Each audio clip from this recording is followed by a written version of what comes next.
메인 1층 오시면은 그 입간판 떠있습니다. 3층으로. 3층으로 오시면 됩니다. 지금 복도에는 더워가지고 네. 너무 생각하면 이런 얘기 나누고 또 방해되지 않을까요? 괜찮을까요?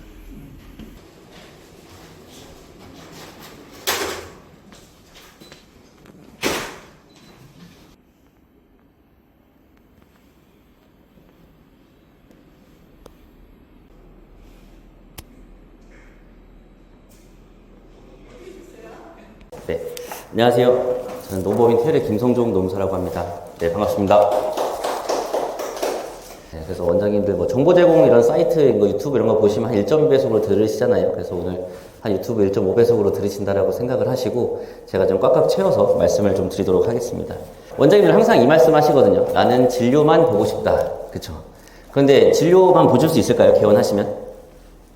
그쵸. 이제 제일 힘든 게 사실은 직원이에요, 직원. 근데 세금도 원장님들이 이제 한번 내보니까 어느 정도 예상이 된다까지 말씀을 하시거든요. 그리고 이걸 내가 억지로 줄인다라고 해서 뭐 줄어들 수도 있죠. 노숙 세무사가 열심히 하면 또 줄어들 수도 있는데, 그럼에도 불구하고 어느 정도 이제 예상이 되는데, 직원은 사실 매일매일이 챌린지죠. 네, 직원들 뭐 면접 노쇼는 당연하고, 뭐 첫 출근 노쇼도 되게 흔하고, 뭐 피부과 같은 경우에는 뭐 유니폼 24만원짜리인데 입고 그냥 점심 먹고 간다든지, 원장님이 가운이 뭐 8,000원짜리라고 하시는데, 이제 트렌드를 좀 말씀을 드릴 텐데, 그래서 제가 무슨 트렌드를 보여드릴 거냐면, 노무라는 거는 사실 되게 민감하게 그 정권에 따라서 굉장히 많이 바뀝니다. 정부에 따라서. 그래서 뭐 제가 오늘 제 정치색을 말씀드리지는 않을 거예요. 네, 제가 넥타이색이 하필 파란색이어가지고 오해하실 수도 있는데, 끝까지 제 정치색은 모르실 거고, 그래서 여기 밖에서 오히려 걱정하시더라고요. 이 다음 장표 때문에 이런 거 괜찮냐? 이렇게 물어보시는데, 당연히 괜찮죠. 그래서 이거는 왜냐면 문정부 때 장표입니다. SBS 8시 뉴스의 헤드라인에 이런 뉴스가 떴어요. 나랏돈 못 빼먹으면 바보라는 인식이 만연하다. 그러니까 그 문정부 때 개원을 하신 원장님들은 어떻게 하냐. 아까 바로 전에 마케팅이었잖아요. 그 직원들을, 청년을 고용만 하면 200만원씩 주던 시기가 있었어요. 그럼 아무 상관없는 ANRN도 아니고 위생사도 아니고 뭣도 아닌데 그냥 일반 직원을 뽑아가지고 200만원씩 정부 지원금 받아서 마케팅 시키고 6개월 계약직으로. 이렇게 좋은 시절도 있었습니다. 그런데 그 다음엔 어떻게 됐어요? 윤 정부가 들어오면서 이제 문재인 정부 이제 색깔 지운다라고 해가지고 싹 없애버렸어요. 그래서 그 전에 이제 원장님들이 이제 도대체 직원들 어떻게 뽑냐? 일본 뭐 이제 지원금 같은 거 많이 했었죠. 이재명 대통령 정부가 이제 들어섰는데 이분이 이제 제가 되게 무섭게 생각하는 게 뭐냐면 공약 이행률이 96% 이상이라면서요. 네. 그래서 이분이 뱉은 말씀을 다 이제 실행을 하신다라는 관점에서 사실 제가 개원 세미나를 되게 자주도 하지만 이번에 이분이 이제 취임을 하시면서 싹 다 새로 만들었거든요. 이제 첫 번째는 정년 연장이죠. 65세, 이제 지금은 정년 60세법이라고 해서 60세만 정년을 하는데 원장님들하고는 사실 상관이 없어요. 그래서 이건 이런 게 있다 정도만 이제 아시면 되고, 원장님들 60살 넘어서 진료 못 보는 거냐 걱정하실 수 있는데 사업주는 상관이 없겠죠. 그러니까 우리가 세무랑은 달리 세무는 이제 성실사업자가 이제 당연히 되실 거잖아요. 그러면 이제 돈을 많이 버니까 많이 세금을 내라 이건데, 노동법에서는 어떻게 하냐면 근로자 수가 적으면 내가 성실이든 돈을 얼마나 많이 벌든 상관없이 5인 미만이면 이게 소상공인으로 봐서 법을 적용을 제외를 많이 시켜줍니다. 근로자 대 프리랜서. 일단 원장님들이 우리 병원, 의원에서 프리랜서로 쓸 수 있는 사람은 아예 없다라고 생각을 하셔야 돼요. 그럼에도 불구하고 원장님들은 이 사람은 3.3%예요 라는 표현을 많이 쓰시거든요. 그러니까 뭐 페이닥터든 아니면 뭐 직원이든 어떠한 이슈에서 3.3%를 신고를 하시는데, 이분들은 근로자니까 근로소득세를 떼야 되는데 그럼에도 불구하고 어떤 사정에 의해서 사대보험을 가입을 못하거나 아니면 하고 싶어 하지 않기 때문에 3.3%를 떼는 것 뿐이거든요. 그러니까 근로자임에도 불구하고 그냥 세금 신고를 3.3% 하는 거예요. 사업소득세를. 그렇기 때문에 이분들은 그냥 근로자라고 생각을 하시고 나중에 퇴직금 연차 이런 것들이 다 발생한다, 이렇게 그냥 생각을 하고 관리를 하셔야 돼요. 근데 이제 가장 이슈가 많으신 분들이 이제 청소이모님들. 이분들이 내가 근로자임을 입증을 해야 되는 게 현재 법이에요. 근데 지금 이재명 정부에서는 무슨 얘기를 한 거냐? 사업주가 이 사람이 근로자가 아니라는 거를 입증을 못하면 이 사람은 근로자로 추정을 하겠다. 그러니까 입증 책임의 전환을 시켜가지고 사업주한테 그 의무를 부담을 시킨 거죠. 시급 요즘에 뭐 13,000원, 14,000원 주죠. 최저시급 1030원이랑 우리랑 뭔 얘기예요. 그러면 이 직원분들을 13,000원에 고용을 하면서 여기에 주휴수당 포함입니다, 이런 얘기들 하는데, 제가 몇 개 안 찍어놓은 유튜브 중에 그게 있어요. 원장님 제발 시급으로 근로계약서 쓰지 마세요, 이렇게 말씀을 드리거든요. 그래서 이 근로기준법이 이제 적용 범위가 확대된다는 건데, 우리가 이제 5인 미만일 때는 여기 근로기준법 적용 제외 규정이 다수가 있다라는 거고, 5인 이상이 되면 근로기준법이 전면 적용됩니다. 지금 이슈가 많은 병원 어디죠? 제가 원장님들 개원하시면 항상 말씀드리는 게, 우리는 직원을 못 자른다고 생각을 해야 된다는 거예요, 지금은. 이제는 아예 못 자른다라고 생각을 하고 고용을 하셔야 돼서 그래서 처음에 꼭 말씀드리는 게 뭐냐면 우리가 직원을 원장님들은 1년 계약직 아니면 정규직으로 뽑아놓은 다음에 3개월 수습을 하죠. 그럼 3개월 수습 기간 동안에 업무 적격성 등을 판단해서 본청을 거부할 수 있다는 걸 써놓고 그렇게 얘기를 하시는데 그런데 그게 현실은 그렇지 않아요. 업무 적격성을 어떻게 판단할 거예요? 원장님 계속 진료실 안에 계시고 이 직원들은 밖에서 일을 하고 있는데 얘가 잘하는지 못하는지 그리고 우리가 평가라는 거는 기본적으로 정량적 평가가 들어가야 돼. 이분들이 영업하는 게 아니고 환자를 영업해올 것도 아니고 결론적으로는 그 3개월 이후에 본청을 거부하는 순간부터 우리는 다툼이 시작돼요. 그러면 그때부터 이제 해고 이슈가 발생하는 거고 여기에 시간과 돈이 굉장히 많이 들겠죠. 그럼 우리는 어떻게 해야 되느냐라고 하면 그리고 이제 4번에 연차휴가, 생리휴가, 연차휴가도 없고 생리휴가도 없어요. 5인 미만은. 근데 5인 미만이니까 뭐 우리 연차휴가 없습니다 이렇게 하면은 사실 요즘에 뽑기 힘들거든요. 그래서 5인 미만이라도 연차는 다 주는 게 일반적이다 라고 생각을 하시면 됩니다. 이게 뭔가 더불어민주당의 정책, 뭐 이재명 정부의 대책 정책이다라고만 생각을 하시는데 국힘에서도 같은 이 4.5일제를 주장을 했더라고요. 근데 이게 좀 차이가 있어요.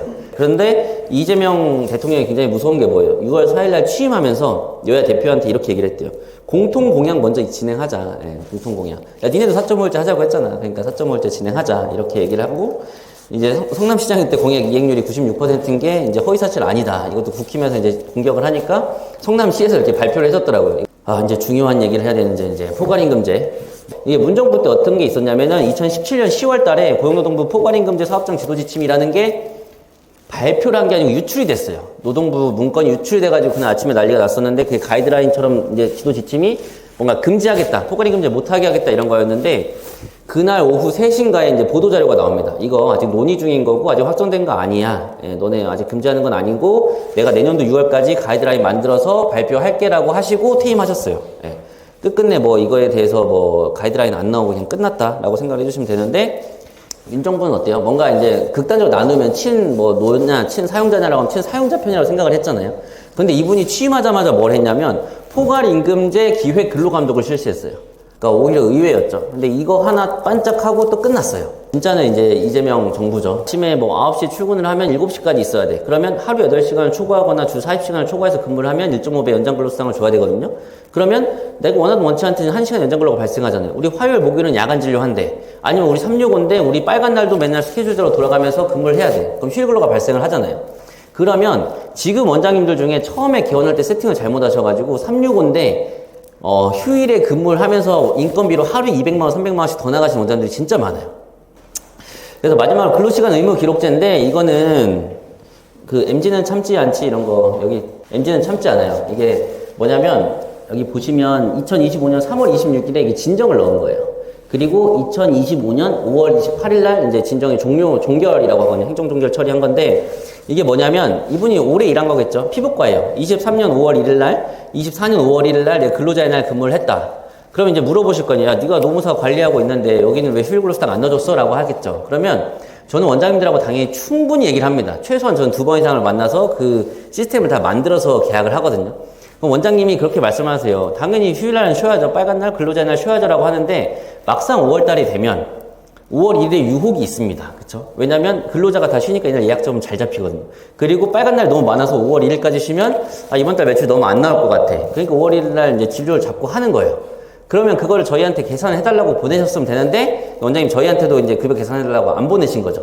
그러니까 이 친구가 2년을 넘게 여기서 일을 하면서 참고 있다가 퇴사하면서 원장님한테 나 이날 이틀 일한 거 돈 주세요. 이렇게 진정을 한 거고 1년이면 52주인데 그걸 몇 번 했는지 몇 시간 했는지 알 수가 없잖아요. 그러니까 이게 종결이 어떻게 됐냐면 원장님이 5월 1일 날 이거 근무한 거 어쩔 수 없다 주자가 돼서 이제 이거는 이제 주게 된 거고 원장님이랑 결국엔 직원이랑 합의 봐가지고 한 55만 원 정도 합의를 한 거예요. 그래서 왼쪽에 공문 보시면 합의금 90만 원을 지급받고 이걸 종결을 한 거예요.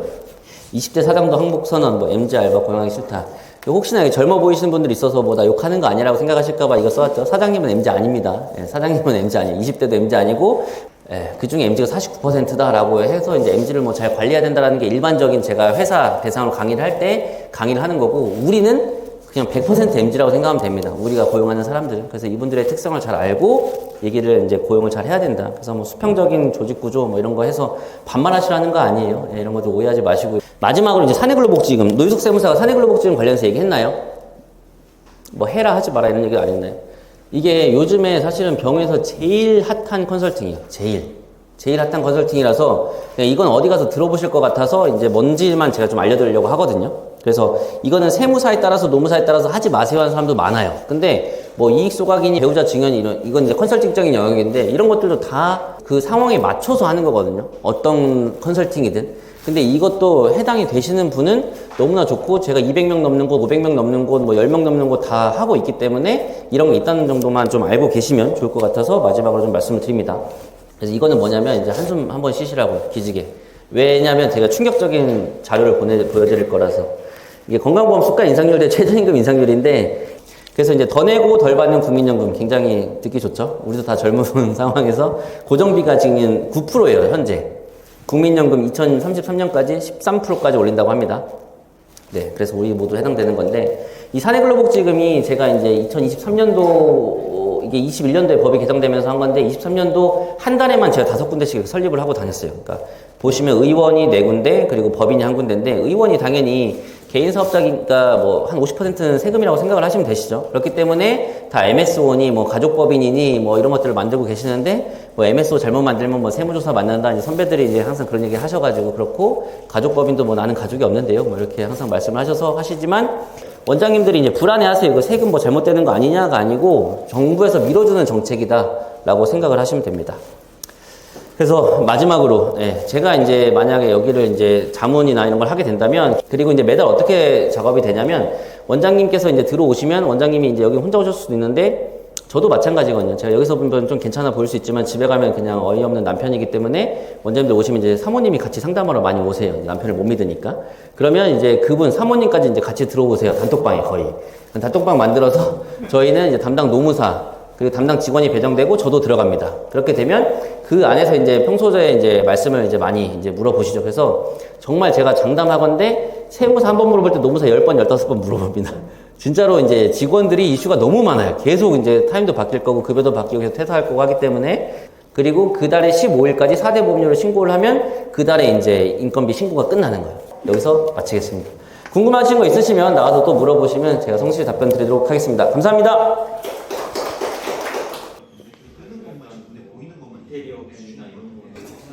네.